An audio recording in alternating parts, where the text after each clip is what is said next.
ഇത് 3 പിൻ പ്ലഗ് ടോപ്പാണ്. ഇതിൽ നോക്കിയാൽ കാണാം എർത്ത് ഉപയോഗിക്കുന്ന പിന്ന് ലേശം വലിപ്പമുള്ളതായിട്ട് കാണാം. മറ്റു 2 പിന്നും വേറെ. ഇത് എന്തിനാണെന്ന് ചോദിച്ചു കഴിഞ്ഞാൽ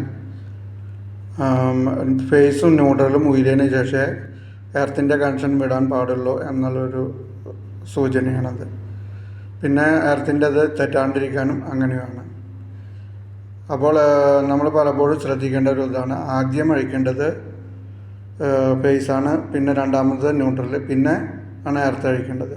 അതുപോലെ ഇടുമ്പോഴും ഫസ്റ്റ് ഇടേണ്ടത് എർത്ത്, പിന്നെ ഫേസ് ന്യൂട്രൽ, അങ്ങനെ. അതുകൊണ്ടാണ് അങ്ങനെ വലുതാക്കി ഇവർ പണിതിരിക്കുന്നത്.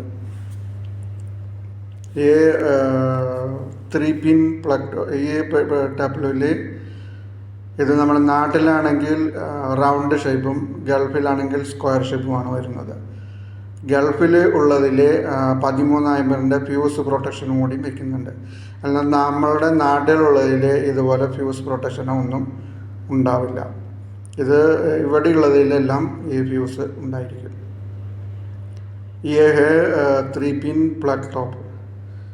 इसका एक पिन बड़ा होता है, बाकी 2 पिन छोटा होता है. ये किस कारण का मालूम है?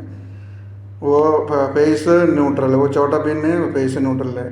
ये फेस न्यूट्रल निकालने के बाद अर्थ निकालने के लिए, वो क्यों आप लोग को शॉक नहीं मिलने के लिए ऐसा बना दिया.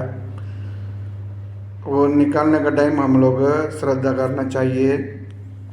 ये फेस पहले निकालने का, बाद में न्यूट्रल, बाद में अर्थ, लास्ट में अर्थ निकालने का. वो डालने का टाइम में फर्स्ट अर्थ फिर फेस न्यूट्रल आएगा. ऐसा करने के लिए ऐसा कंपनी बना के रखा. बाद में पिन चेंज नहीं होने के लिए भी, शेप के लिए भी इतना बड़ा बना दिया. ये गल्फ में स्क्वायर टाइप पिन है, इंडिया में राउंड टाइप पिन यूज़ होता है. लेकिन गल्फ वाला में 13 एम्पियर फ्यूज प्रोटेक्शन भी